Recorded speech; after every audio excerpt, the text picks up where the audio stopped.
Good morning guys! Hello mga kalugar, hello mga Oragon. Ayan, welcome again sa kusina ni Wolski. Ayan.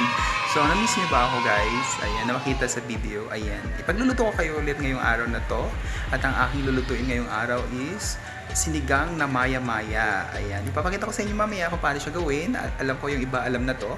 Pero dun sa gusto matutong magluto, ayan, very basic lamang yung ginagawa natin sa kusina ni Wolski. Kaya talagang masusundan nyo siya. So, stay around guys at sundan nyo ako kung paano kulutuin ang sinigang na maya-maya. Bye-bye! Ayan, so basically guys, ito na ang ating mga ingredients na makikita nyo dyan. Ang wala ko lang dito ay yung ating asin. So, meron tayong kangkong. Ito yung ating kangkong. Ayan, meron din tayong dalawang bungkus ng kangkong. At saka isang bungkus ng sitaw. Ayan. At meron tayong kalamansi. Ayan, meron din tayong sibuyas, bawang, kamatis, at saka sili na labuyo, at saka yung ating luya. So, ang pinaka main ingredients natin is ang isdang maya-maya. Ayan. So, masarap siyang sabawan ng maya-maya. So, mamaya ipakita ko sa inyo kung paano natin siya gagawin. Okay? Thank you guys for coming and watching. See you around!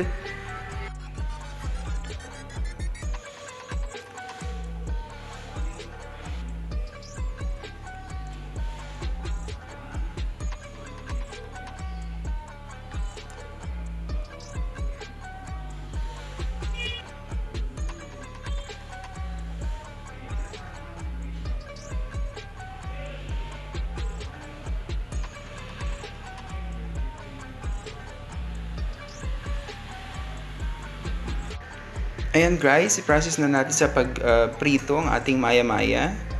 So basically lang naman, madali lang to. Lagyan nyo lang ng kaunting rock salt. Ayan. So yung rock salt guys, di ba paulit-ulit kong sinasabi sa inyo.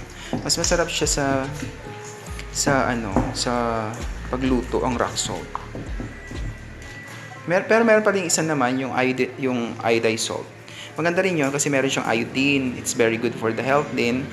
Pero ako mas prepared ko yung rock salt kasi basta lang, siguro nakasanayan, no? Pareho lang naman silang pareho naman silang may benefit sa ating katawan. Ayan guys, ganyan lang naman siya. So, ito na yung ating pag-prepare sa kanya sa ating pagluto. Ayan guys, sa process ng ating pagluto ng pagprito, syempre, ayan, painitin muna ang kawali. Ayan. Tapos, ilagay na natin ng ating cooking oil. Again, katulad ng sinasabi ko sa inyo guys, pwede tayong mag-recycle ng ating mga pinaglutuang langis. So, pero syempre tingnan nyo rin kung walang amoy ang langis, no, para hindi maapektuhan ang ating pagluto. So ako, gagamitin ko ulit yung aming used oil kasi sayang naman ang mahal ng per media. Ayan. So painitin natin siya ulit at mamaya ilalagay na natin ng isda. And guys, kapag mainit na ang ating isda, ay ang ating cooking oil, pwede na natin ilagay ang ating isda. So unahin ko yung ulo. Yung ulo ng ating maya-maya.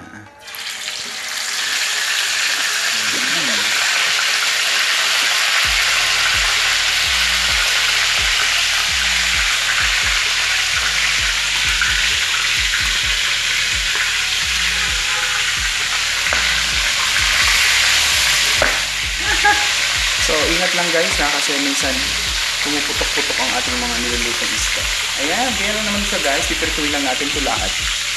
Bago natin siya isisigil mamaya. Ayan guys, so nabaliktad na natin yung ating pinipritong isda. Ayan, so ganyan lang naman na pagprito guys, madali lang. Ayan guys, so ngayon naman ay magigisa na tayo para sa ating sinigang. So ito na yung process ng ating pagsisigang. So basically, pwede nyo gamitin yung cooking oil na ginamit nyo kanina para, kasi di ba pinagpritusan natin siya. So kung okay naman yung langis sa tingin nyo at makakadagdag pa siya ng lasa sa yung lulutuin, pwede naman siyang idagdag. At ilagay at gamitin siyang panggisa ng ating mga ricado. So kapag mainit na siya, pwede nang ilagay ang bawang. Ayan guys, para medyo napadami lang yung aking cooking oil. Tapos ilagay na rin natin ang ating luya. Yung ating luya guys, yan, mince lang siya, no? Depende din sa pakakahiwa nyo. Ayan, tapos haluin lang siya guys. Tapos hintayin nyo lang siyang mag golden brown. Afterwards, pwede na natin ilagay ang sibuyas. Yan, yung typical lang guys na pagigisa, ganun din naman yung gagawin ninyo. Ayan. Hintay lang natin siyang maluto ng konti, yung ating sibuyas, luya, at bawang. Ayan, ito kasi yung mga ricado nagpapasarap ng ating lutuin. Ayan. Diba? Kaya, at saka, amoy pa lang talagang magugutom ka na guys. Ayan. Lutuin lang natin siya ng konti. Tapos kapag tingin nyo okay na, golden brown na yung ating sibuyas, bawang, at saka yung ating luya, pwede nyo nang isunod ang kamatis. Ayan. Yung ating kamatis, medyo malalaki yung hiwa ko. Hindi siya yung typical na hiwa lang maliliit. So ayan, ganyan lang naman guys. Tapos lagyan na natin na siya ng sabaw.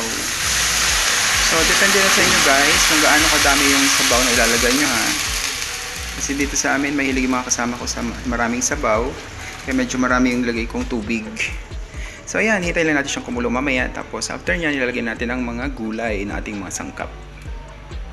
Ayan guys, kapag kumulo na, ilagay na natin ang ating gulay na sitaw. Unahin ang sitaw kasi yung sitaw natin is medyo matigas. So, dapat siyang mauna nating ilagay. At kapag kumulo na guys, ilagay na rin natin ang paklang ng kangkong. Kasi yung kangkong natin na paklang medyo matigas din siya. So, maganda rin siyang ilagay na agad. Ayan, kapag kumulo na guys, pwede na rin ilagay ang dahon ng kangkong. Pero hindi nyo napapakuluin ha. Ayan guys, kapag luto na ang dahon ng kangkong, pwede na rin natin ilagay ang ating asim na kalamansi. So tanggalin nyo na ang buto para hindi na kayo mahirapan pa, okay? Tapos guys, pakalagay nyo ng kalamansi, pwede nyo rin ilagay ang ulo ng isda sa ibabaw para magbigay pa rin siya ng lasa, additional na lasa sa ating niluluto. Ayan, ganyan lang guys. So tapos na ang ating pagluluto ng sinigang na maya-maya.